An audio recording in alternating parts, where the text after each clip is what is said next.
bukan hanya ketidakadilan yang akan terjadi, tetapi penggunaan hukum ya untuk secara sengaja membuat ketidakadilan dan menghukum orang.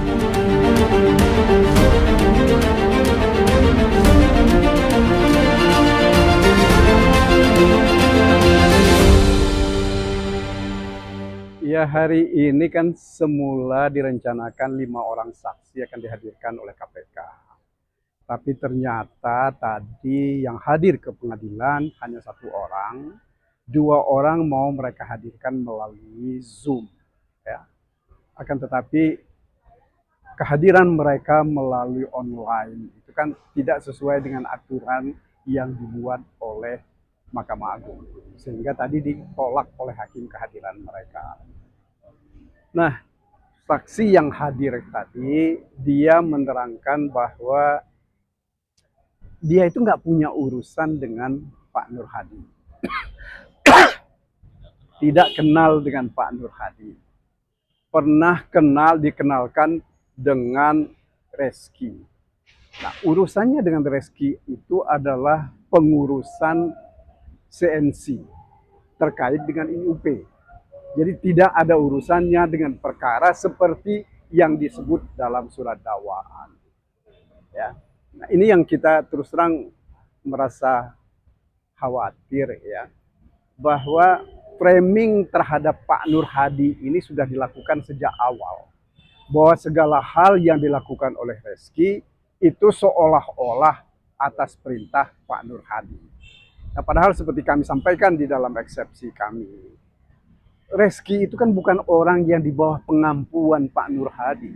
Sehingga seluruh tanggung jawabnya Reski, apapun yang dilakukan oleh Reski, dia itu harus bertanggung jawab sendiri. Tidak boleh diasumsikan bahwa yang dilakukan oleh Reski itu atas permintaan Pak Nur Hadi atau atas nama Pak Nur Hadi. Nah, ini yang kita nggak mau, itu nanti ujungnya Pak Nur Hadi ini akan dihukum karena adanya asumsi-asumsi seperti ini.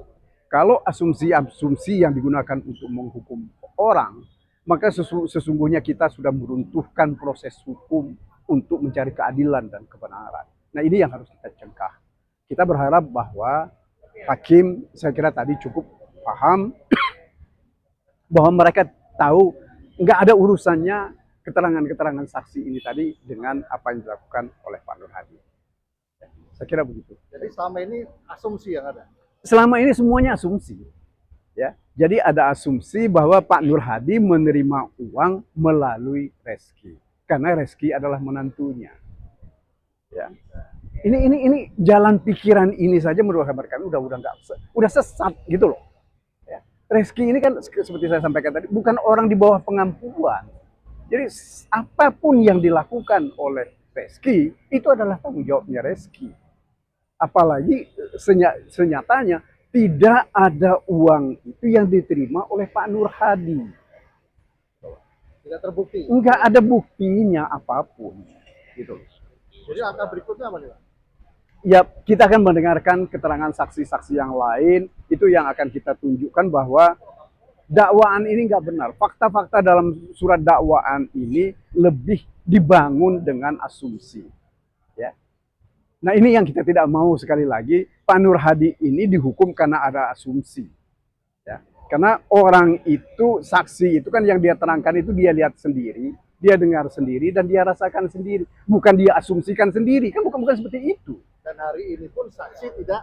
Ya, tidak tahu tentang apa yang dilakukan oleh Pak Nur Hadi, dan dia nggak kenal Pak Nur Hadi kok. Nggak ada hubungan apapun dengan Pak Nur Hadi. Jadi seakan-akan tuntutannya ada pemaksaan KPK. Ya, paling tidak kita bisa lihat sekarang bahwa mereka membuat asumsi apa yang dilakukan oleh Reski itu atas pengetahuan atau disuruh oleh Pak Nur Hadi. Itu yang tidak boleh.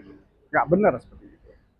Jadi langkah-langkah KPK saat ini menahan kembali terus proses saat ini menurut Bapak gimana? Ya, ini tindakan-tindakan di luar hukum, mengatasnamakan hukum. Ini kan yang jadi masalah.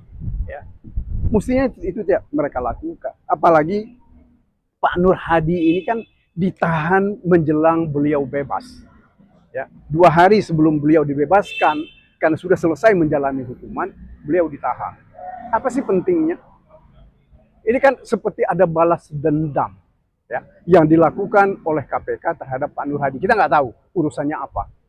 Ya. Bisa nggak dikatakan bahwa kasus ini seperti kasus-kasus yang ya kita lihat seperti pemaksaan, misalnya kayak Om Lembong kemarin? Saya kira bisa jadi seperti itu ya, karena mereka tidak pakai bukti yang meyakinkan bahwa ini memang dilakukan oleh terdakwa atau oleh tersangka.